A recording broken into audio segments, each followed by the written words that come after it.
Soy Carlos Reich y te invito a que me acompañes a surfear por los Salmos.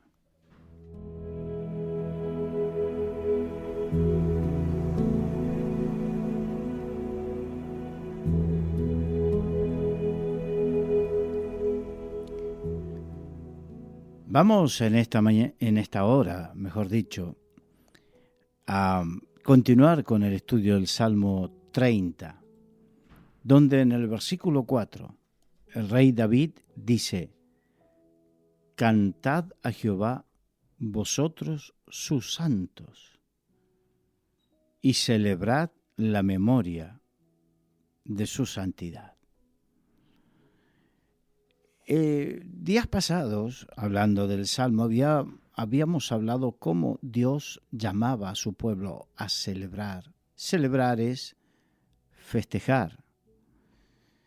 Por lo tanto, había fiestas dadas por Dios para celebrar como festejos, cosas por las cuales el pueblo se alegra.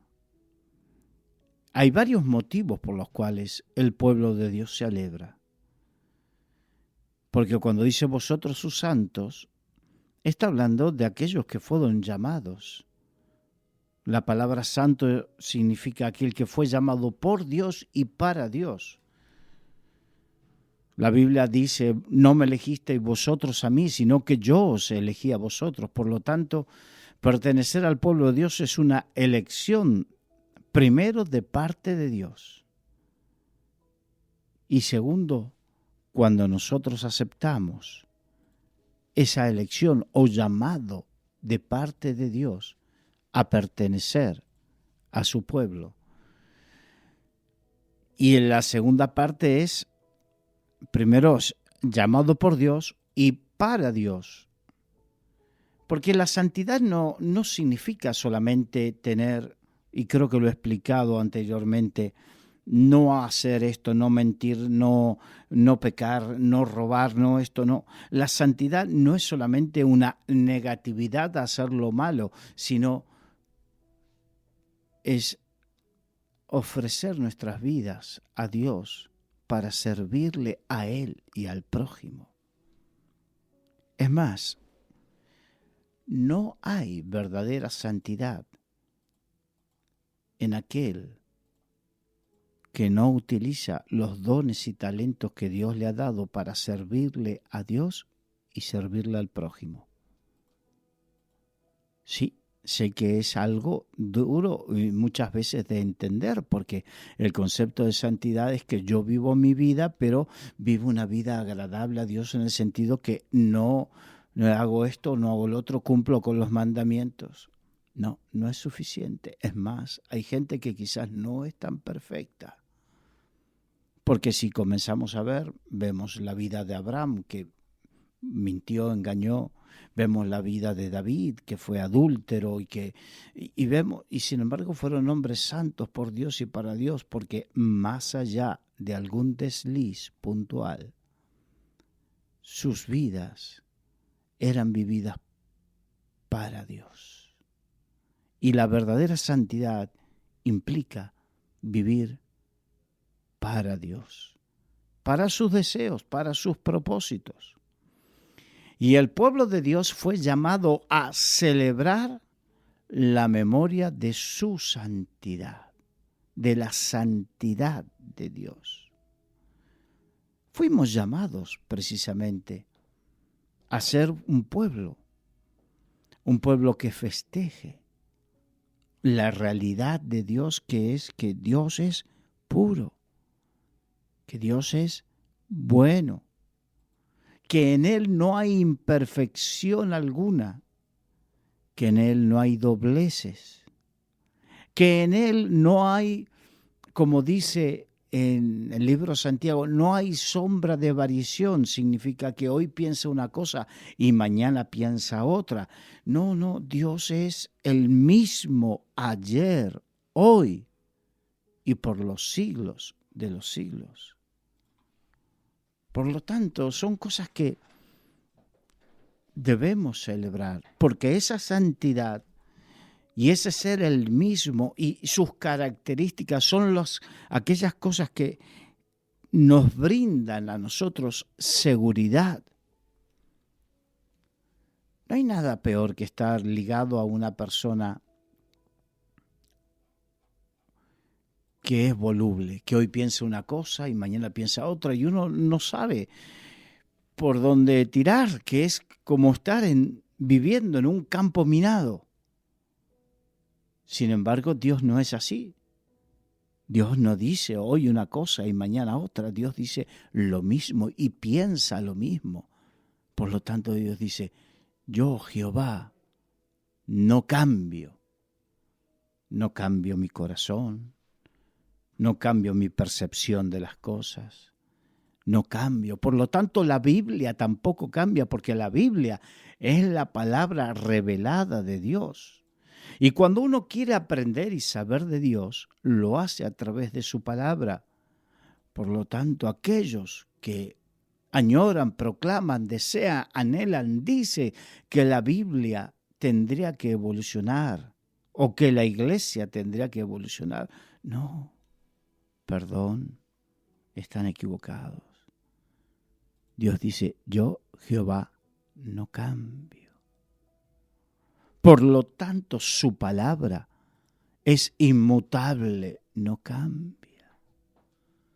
Y su iglesia tampoco va a evolucionar en contra de la palabra. No puede, no debe. Si no, dejaría de ser iglesia, dejaría de ser pueblo santo por Dios y para Dios. Se crearía algo propio, pero donde Dios no está. Dios no se mezcla con ese tipo de sincretismos o cosas, no. Dios sigue siendo el mismo ayer, hoy y por los siglos de los siglos. Por lo tanto, sigue siendo confiable y sigue estando en el trono y reina. Y nosotros, su pueblo, podemos seguir celebrando la memoria, la hermosura de su santidad.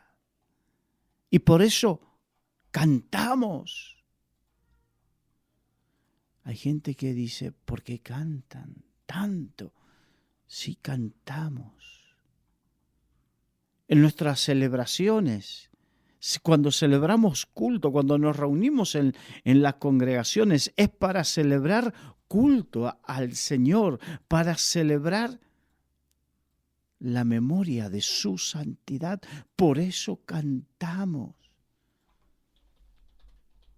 Por eso habría que, o aquel que le cuesta cantar al Señor, aquel que le cuesta adorar, tendría que analizar verdaderamente qué está pasando en mi vida. Porque cuando alguien está sano espiritualmente, brota la alabanza al Señor.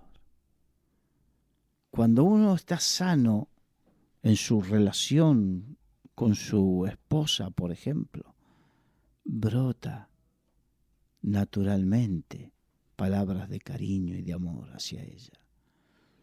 Cuando alguien está sano en su relación con los hijos, brota. Cuando uno está sano en su relación con sus padres, brota. Cuando uno está sano en su relación con Dios, naturalmente brota cánticos celebrando la santidad del Dios nuestro.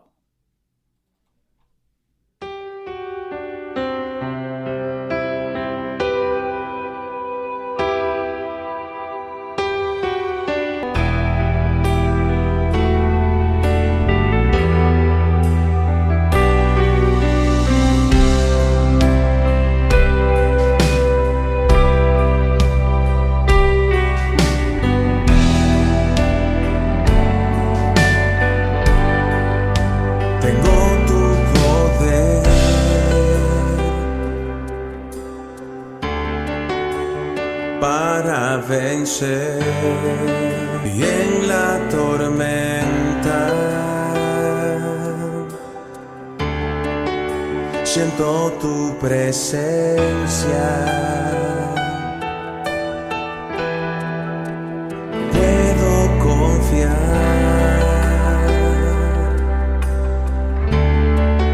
a mi lado tú estás.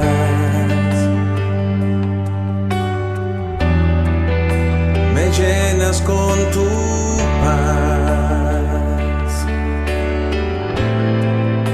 me llenas con tu paz. Hoy me levantaré, en tu nombre sé que lo haré. Todo obstáculo derribaré, en el nombre de Jesús. Hoy me levantaré, en tu nombre sé que lo haré. Todo obstáculo derribaré, en el nombre de Jesús. En el nombre de Jesús.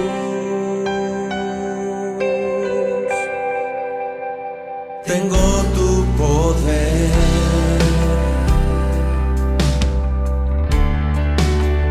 para vencer.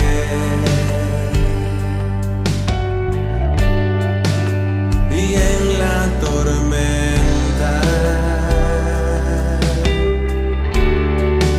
siento tu presencia.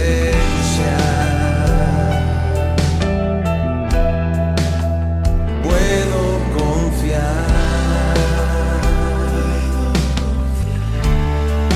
a mi lado tú estás.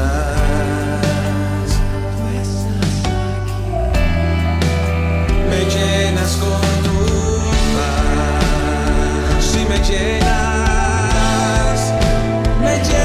con tu paz. Hoy me levantaré, en tu nombre sé que lo haré. Todo obstáculo derribaré, en el nombre de Jesús. Hoy me levantaré, en tu nombre sé que lo haré. Todo obstáculo derribaré, en el nombre de Jesús.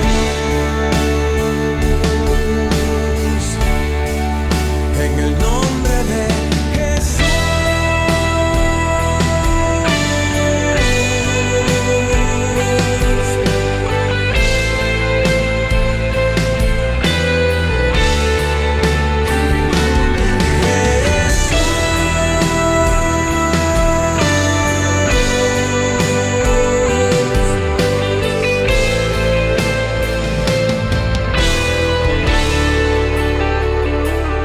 Hoy me levantaré, en tu nombre sé que lo haré. Todo obstáculo derribaré, en el nombre de Jesús. Hoy me levantaré, en tu nombre sé que lo haré. Todo obstáculo derribaré, en el nombre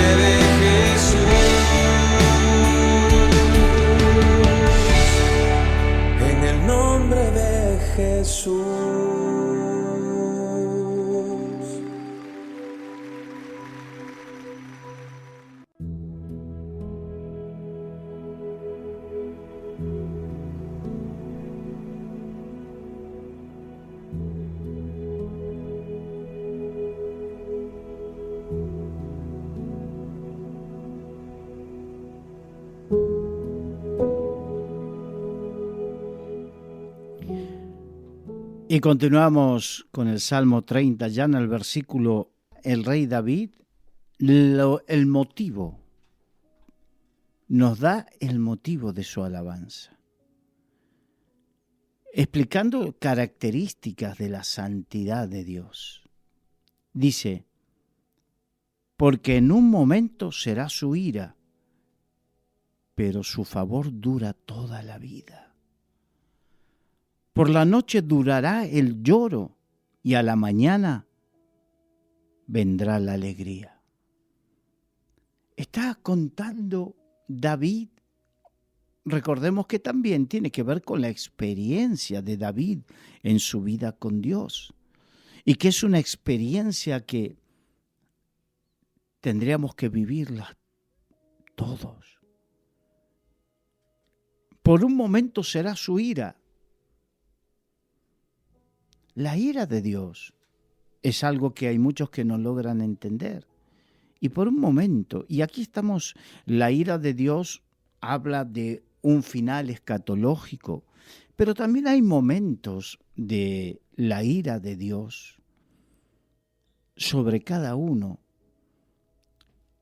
a causa de situaciones que hicimos. Recordemos que David, y lo vamos a ver próximamente en otros salmos, él tuvo un duro. Él pecó deseando la mujer del prójimo. La mujer, esta mujer llamada Betsabé, que era la mujer de Urías Eteo, y la tomó.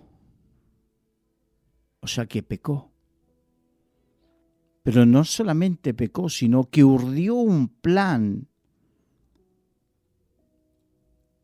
para matar a Urías. O sea que fue duro, no fue específicamente una tentación, sino que de la tentación salió con una mentira y salió con un asesinato e hizo mentir a otros, para que nos demos cuenta que hay actitudes y hay cosas que llaman a que Dios corrija duramente nuestras vidas. Y así fue. Pero como el padre que ama a su hijo a tiempo con vara lo corrige, este es el caso de esta ira. El necesaria corrección fuerte sobre un hijo, porque el que no es corregido no es hijo, sino bastardo. Y como Dios nos ama, nos llama a la corrección. Pero por un momento será su ira, por un tiempo es el desierto, el dolor, la aflicción. Pero su favor, el favor de Dios sobre nosotros dura toda la vida. Aunque en un momento Él derrama su favor sobre nuestras vidas, pero por un momento, y tomemos el ejemplo de David, el favor de Dios estaba con David desde el momento en que lo escogió y lo ungió y lo respaldó tremendamente. Pero en un momento específico, David necesitaba una corrección dura. El favor de Dios no es que dejó de estar, pero hubo un paréntesis, que fue el paréntesis de la corrección. La corrección, la restauración, hay tiempos de ese paréntesis de corrección y restauración, pero no anulan el favor de Dios, porque el favor de Dios volvió a estar con David. Y así el favor de Dios está con su pueblo después de la corrección. Por la noche durará el lloro. Sí, hay tiempos de lloro. Y a la mañana vendrá la alegría. Durante la noche es el quebranto. Pero cuando la noche se disipa y el favor de Dios comienza a actuar nuevamente en nuestras vidas, después de su quebranto, después de su disciplina, después de su corrección sobre nuestras vidas, pasa la noche y amanece, y el favor de Dios vuelve a activarse en nuestras vidas para seguir viendo la gloria de Dios.